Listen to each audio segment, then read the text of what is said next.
Merci d'être fidèle au programme de Gabon 24. L'émission, c'est Moment de Cannes. Et puis aujourd'hui, je suis accompagné de mon fidèle compagnon, John Fitzgerald. Merci toujours d'être là. Bonjour Gaël. Et pour décrypter l'actualité d'hier et d'aujourd'hui, nous avons le plaisir de recevoir Renaud Vono, rédacteur en chef en Gabon à Gabon 24. Renaud, merci d'être sur le plateau. Merci de m'avoir de nouveau invité sur ce plateau. De toute façon, c'est toujours un plaisir, surtout quand on parle de football et de la CAN. Depuis que la CAN a commencé, nous on vit des moments extraordinaires avec cette CAN de l'hospitalité, que ce soit du côté de l'accueil au niveau des Ivoiriens, mais également dans le jeu, on assiste à des beaux matchs. Et on a assisté à un très beau match hier, John. Il s'agissait de ce match qui a opposé le Maroc à la RDC.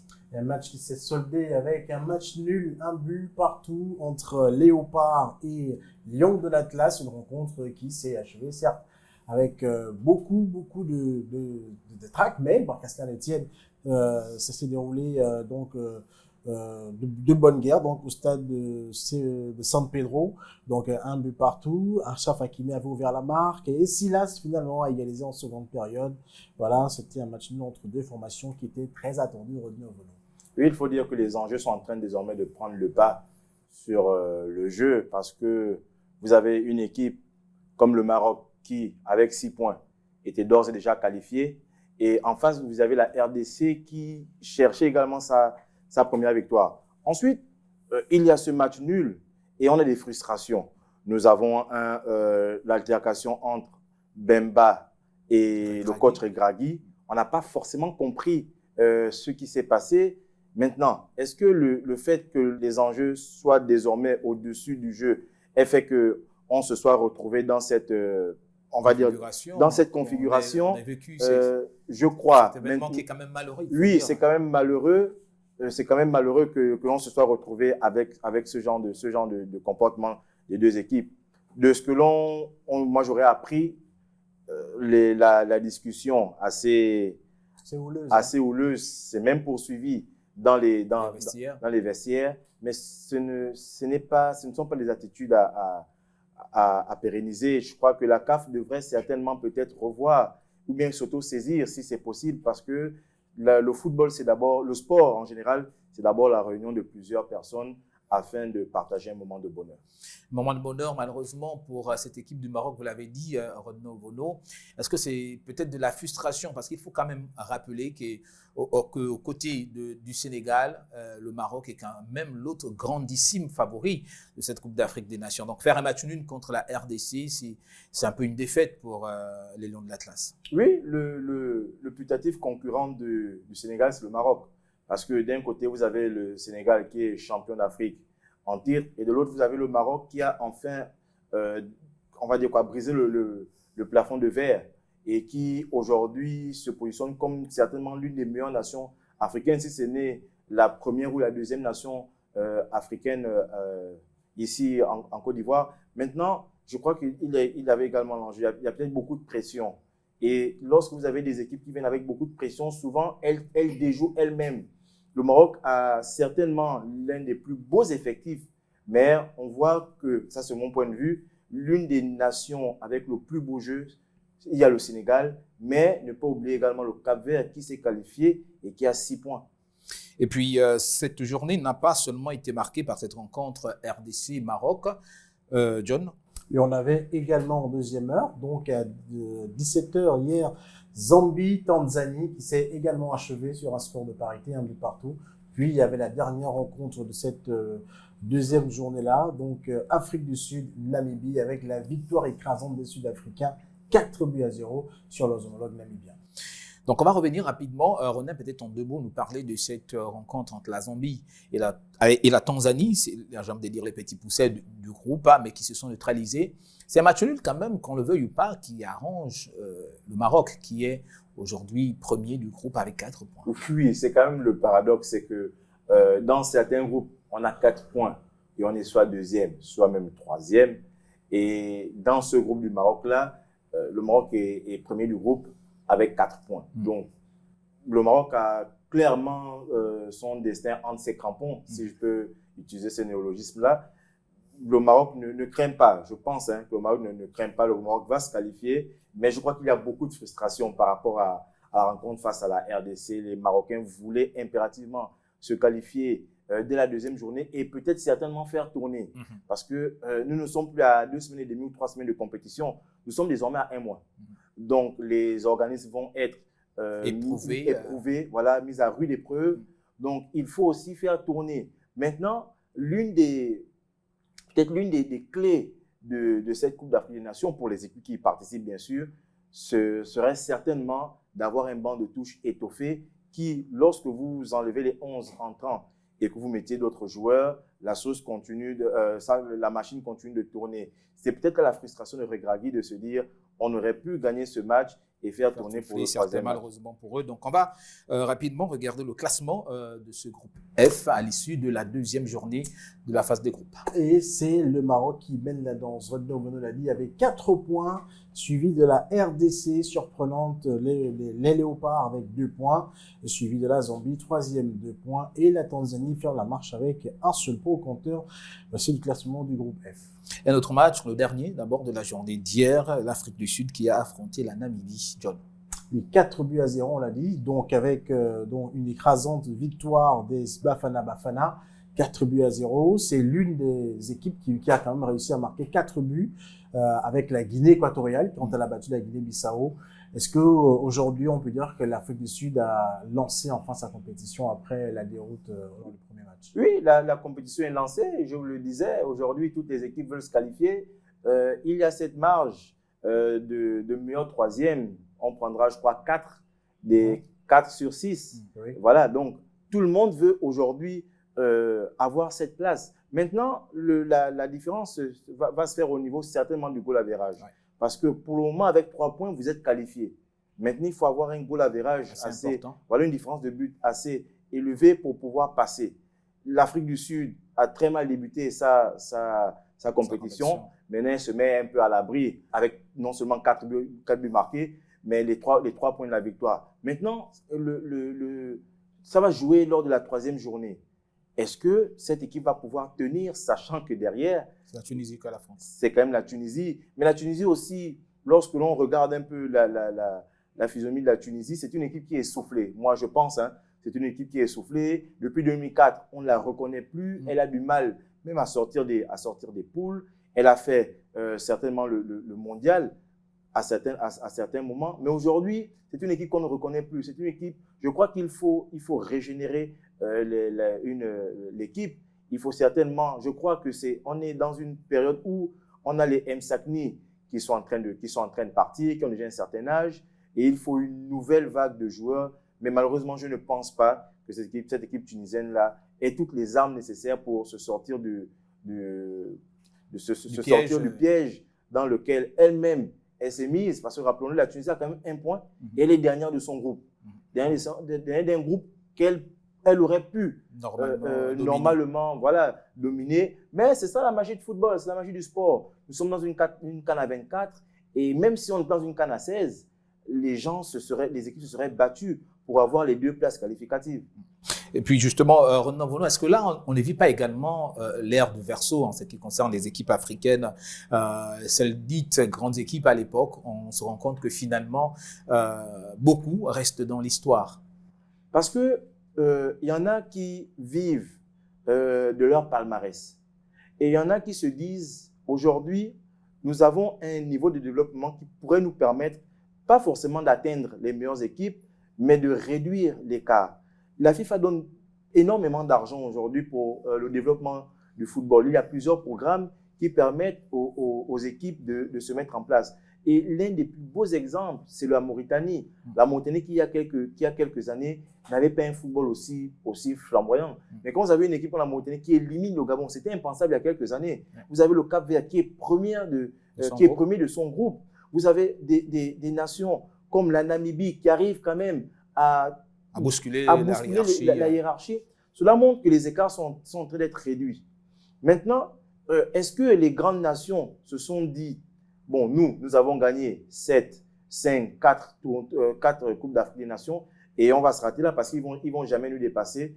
Eh bien, malheureusement pour ces équipes-là, les nations dites petites du football continental sont en train de progresser Et vous voyez même que le Cap-Vert a un super beau jeu. Pour moi, c'est l'un de mes coups de cœur dans cette Coupe d'Afrique des Nations avec le Sénégal. C'est une équipe qui sait poser le jeu et qui joue sans pression. Voilà, qui joue sans pression. Nous avons la Guinée équatoriale qui, depuis quelques années, je crois, en 4 participations, et aujourd'hui arrive en demi-finale. Or, nous avons des équipes qui, depuis belle lurette, participent aux Coupes d'Afrique des Nations, mais même pour arriver en quart de finale, même pour se qualifier, même pour la phase finale, c'est compliqué. Mais nous avons des équipes qui ont su mettre en place une politique qui va permettre de développer le football au niveau local. Et après, maintenant, c'est exporter les joueurs. Je crois que la pyramide a été certainement inversée de la mauvaise façon dans certains pays. Et aujourd'hui, des pays ont compris. Et on peut tout dire sur le président Ahmad Ahmad, mais je crois que l'une des choses qu'il ait eu à réussir durant son mandat, c'est d'avoir mis en place une Coupe d'Afrique des Nations à 24. Et puis justement, en parlant de cette Coupe d'Afrique à 24, nous, on va regarder le classement du groupe E. John? Un classement du groupe E dominé par les Aigles du Mali avec 4 points au compteur, suivi de l'Afrique du Sud et Bafana Bafana, 3 points, mais également la Namibie, 3 points comme son homologue sud-africain, et la Tunisie ferme la marche avec 1 point, d'autant quand même que dans cette poule, toutes les équipes peuvent encore se qualifier pour le second tour. Et c'est ce qui fait justement la beauté de cette 34e édition de la Coupe d'Afrique des Nations. René, beaucoup pensent que c'est la meilleure Coupe d'Afrique en termes de niveau. Est-ce que vous partagez également cette je le pense aussi. Je le pense aussi. C'est l'une des je dirais même c'est la Coupe d'Afrique des Nations avec le niveau le plus relevé. Parce que je pense pas qu'on ait déjà eu un match nul 0 but. 0-0. Voilà. Il y a toujours des buts. Il y a toujours des buts. Donc il y a de l'intensité, il y a du jeu, il y a de la technicité, et je crois qu'aujourd'hui les équipes que l'on appelait petites nations se sont dit on a une carte à jouer. Est-ce que c'est pas aussi parce que, bon, en ce qui concerne les 0-0, est-ce qu'on peut dire que les gardiens ne sont pas au niveau aussi? Non, je ne dirais pas ça. Je ne dirais pas que les gardiens ne sont pas au niveau. Ce serait quand même insulter toutes les équipes, parce que on va dire que, si je me trompe aussi, toutes les équipes ont encaissé déjà un but. Donc, je crois que c'est juste l'effet de jeu. Maintenant, ce serait peut-être préoccupant de se dire on n'a pas beaucoup de buts. La faute reviendrait donc aux attaquants et aux équipes qui n'arrivent pas à marquer. Or là, on a déjà 2 équipes qui ont réussi à mettre 4 buts. On a un attaquant, Nsue, qui a déjà 4 buts, qui est meilleur buteur du tournoi. On a un Sénégalais, je crois également, qui a 2 buts. 2 buts. Donc, les attaques se portent bien. Je crois que les défenses aussi se portent bien. Maintenant, on aime avoir une compétition où il y a beaucoup de buts. Mais la question, ce serait de savoir combien de buts à la fin de la compétition. Maintenant, là, aujourd'hui, on a de belles affiches, et je crois qu'avec l'enjeu, parce qu'il y a des groupes où toutes les équipes, comme le dernier groupe, toutes les équipes peuvent encore se qualifier. Donc, déjà, on aura toutes les équipes qui peuvent se qualifier, mais on a cet aspect-là encore, c'est que toutes les équipes joueront en même temps. Oui. Selon les groupes, on a des groupes qui vont jouer à 17h ou 18h, et on a des groupes qui vont jouer un peu plus tard à 20h. À partir de là, on ne calcule plus. C'est vrai que j'ai vu sur les réseaux sociaux, les humoristes ivoiriens sont en train de parler un peu de calcul, tout comme les Camerounais sont en train de faire des calculs. Si tel pays marque un but, bon, c'est vrai que c'est de l'humour, mais cela renvoie aussi à une réalité. C'est qu'il y a quelques années, les équipes calculaient pour se qualifier. Rappelons-le aussi que lors de la Coupe d'Afrique 2015 éliminatoire, le Cameroun et la Côte d'Ivoire, il y avait une petite polémique où, pour se qualifier, la Côte d'Ivoire et le Cameroun n'avaient pas joué dans les dernières minutes. Parce que je crois la RDC… il fallait compter sur d'autres résultats. Il fallait compter sur d'autres résultats, et il fallait que la Côte d'Ivoire perde pour que la RDC se qualifie. Mais là, le Cameroun et la RDC et la Côte d'Ivoire avaient décidé de ne pas jouer dans les dernières minutes pour permettre à la Côte d'Ivoire de se qualifier. Là, on n'est plus dans les calculs. Maintenant, tout le monde doit donner.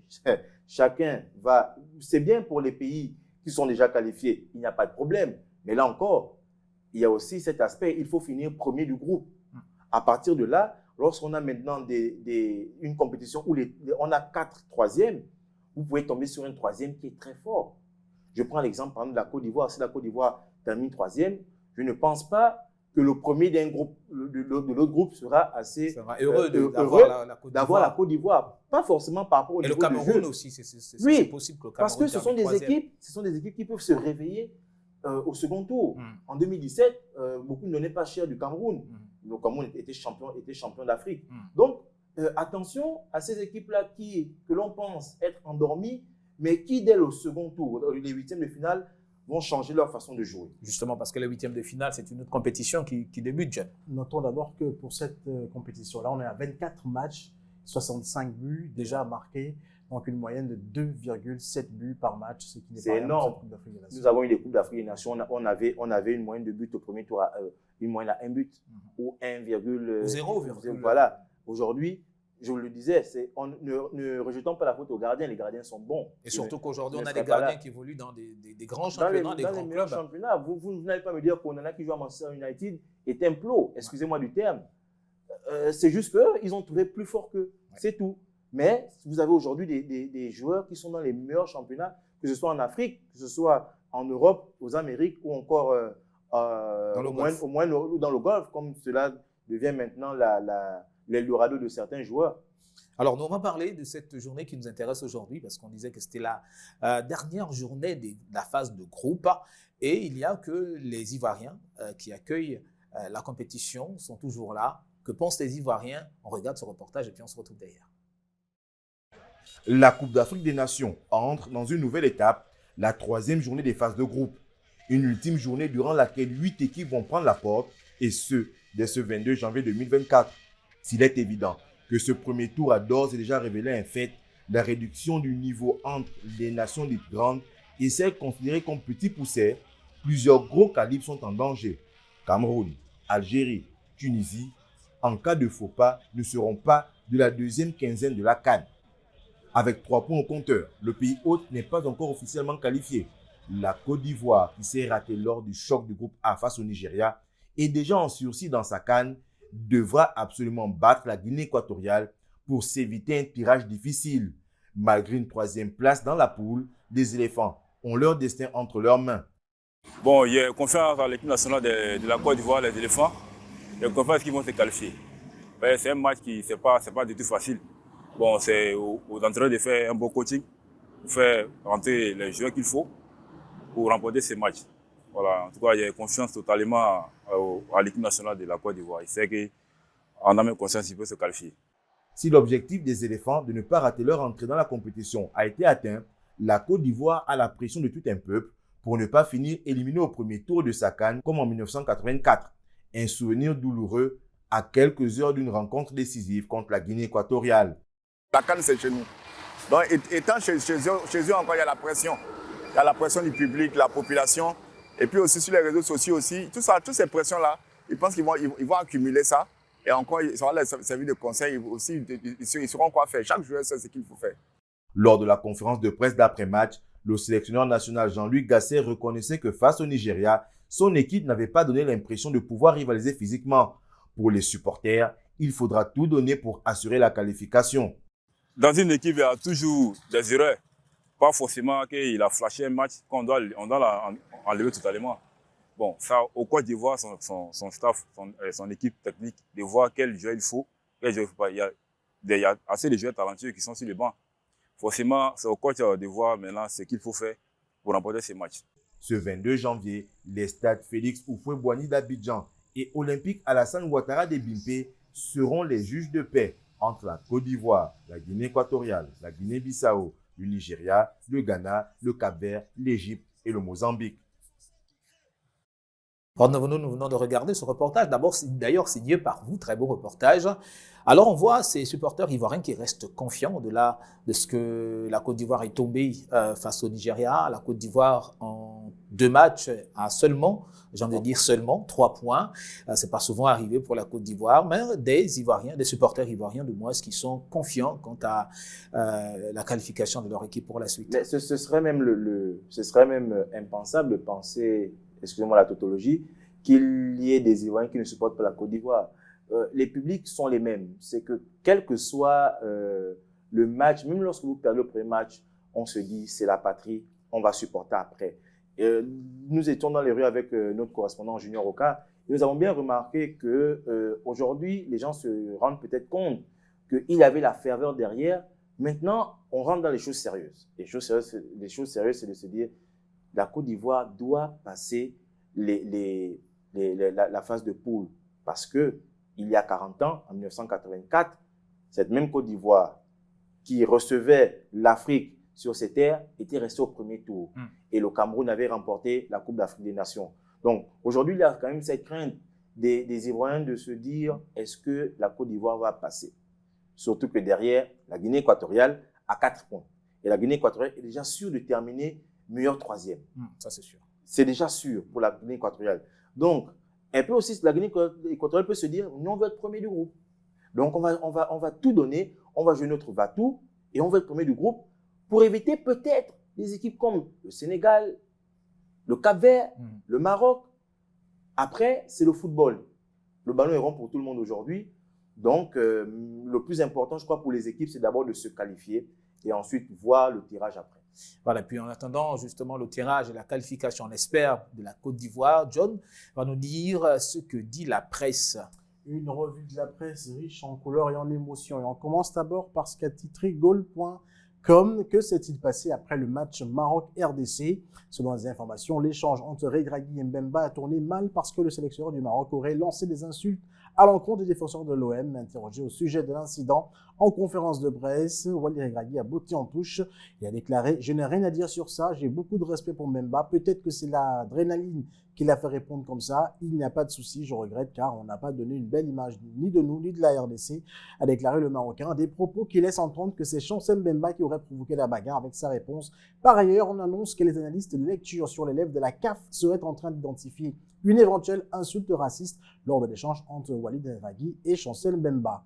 Afrique sur 7.ci, titre Didier Drogba prévient la Guinée équatoriale. La Côte d'Ivoire joue son 3e match de poule de la CAN 2023 face aux Équato-Guinéens. À la veille de cette rencontre, Didier Drogba croit que l'adversaire des éléphants pour cette ultime rencontre de poule aura fort à faire. Il a déclaré « Ça va être très difficile face à la Côte d'Ivoire », a prévenu l'ancien capitaine emblématique des éléphants. Selon le 11, le magazine, le 11, coup de théâtre, Salah rentre à Liverpool. C'est un sacré coup dur qui se confirme donc officiellement. La possibilité que Mohamed Salah ne joue plus cette CAN 2023 est réelle après sa blessure lors du match face au Ghana, touché suffisamment et sérieusement pour être absent sur une période importante. Salah rentre à Liverpool avec le mince espoir d'être remis à temps pour une hypothétique demi-finale sans certitude. Pour finir, connexion ivoirienne. Le média en ligne titre 2 revendeurs épinglés par la police.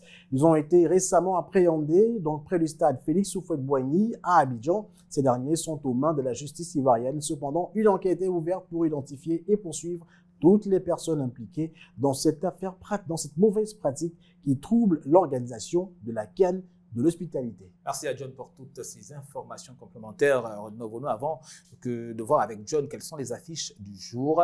Peut-être revenir sur cette nouvelle pour l'Égypte, malheureusement, qui va être privée de Mohamed Salah, une équipe égyptienne jusqu'à présent, il faut le dire, qui n'a pas véritablement d'âme. Véritable coup dur quand même. Mais ce que ce média dit pour une hypothétique demi-finale, je ne vois même pas l'Égypte en quart de finale. Parce que, vu le jeu, le niveau de jeu qui a été démontré durant les deux derniers matchs-là, j'aurais du mal à penser que cette équipe égyptienne-là va aller très loin. Si aujourd'hui elle a envie, c'est parce que le Ghana a donné les armes pour se faire battre. On a un attaquant qui donne le ballon au gardien et finalement, on a le but de l'égalisation. Donc, c'est une équipe qui, je pense, va rentrer à la maison. Elle aussi, elle est essoufflée. Elle ne se retrouve pas. Elle ne se retrouve plus. L'Égypte ne fait plus peur.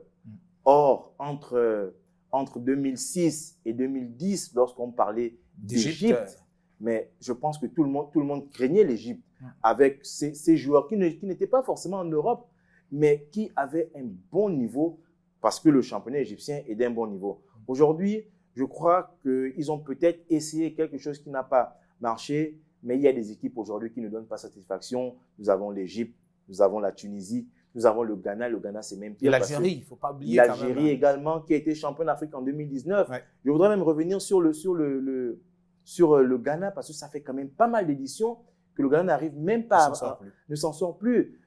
J'ai vu sur Internet que depuis, je crois, la CAN 2010 ou quoi, le Ghana a du mal quand même à remporter des matchs. Donc, ça ne marche pas pour ces équipes-là. Est-ce qu'on va assister en 2024 au renversement ou bien au soulèvement des petites nations? Peut-être, on ne sait pas. On va voir. Mais ce qui est sûr, c'est qu'on aura certainement des demi-finales avec des équipes inédites. De toute façon, certains analystes prédisent que cette Coupe d'Afrique des Nations va être remportée par une équipe qui n'a jamais gagné la CAN. De toute façon, nous, en attendant que cette prédiction soit réelle, on va voir quelles sont les affiches du jour avec John Fitzgerald. Et pour que cette prédiction soit réelle, il faut d'abord voir le Cap-Vert qui jouera aujourd'hui. Donc à partir de 20h, en simultané avec le match Mozambique-Ghana, donc Cap-Vert-Égypte, c'est à 20h. Mais avant, à 17h, Guinée-Bissau, Nigeria, et qui va se jouer au stade Félicia. Et ensuite, on aura Guinée équatoriale, Côte d'Ivoire, l'une des rencontres la plus attendue, sinon la plus attendue des rencontres pour cette Coupe d'Afrique des Nations. Ce sera à 17h au stade des Bimpe, au stade Alassane Dramane Ouattara. Voilà, ce qui concerne les affiches de ce soir. Renan Vono, peut-être nous dire votre analyse en 30 secondes. Comment vous voyez cette journée? Alors, je crois qu'on va beaucoup transpirer parce que que ce soit les supporters ou les joueurs ou les staffs, je crois que chacun aura son talkie-walkie pour savoir comment ça se joue de l'autre côté. Et les équipes qui vont jouer un peu plus tard auront plus de pression parce qu'on a des équipes qui seront déjà qualifiées, peut-être pas dans le même groupe, mais des équipes seront déjà qualifiées. Et ce qui est sûr et certain, c'est qu'aujourd'hui, on aura des grandes nations qui vont tomber et qui, dès demain, vont rentrer chez elles. Voilà, on espère justement que parmi les équipes qui vont rentrer, il n'y aura pas la Côte d'Ivoire, pays hôte. Ça va quand même gâcher un peu la fête. Merci à Renan Vono d'avoir été sur ce plateau. Merci également à notre ami John Fitzgerald, toujours présent. Allez, on se donne rendez-vous demain pour des nouvelles, on espère, bonnes pour la Côte d'Ivoire. Et pour toutes les personnes qui souhaitent communiquer à travers cette plateforme, les numéros s'affichent juste au bas de l'écran. Moment de CAN, c'est fini pour aujourd'hui. On se donne rendez-vous demain. Ciao, ciao.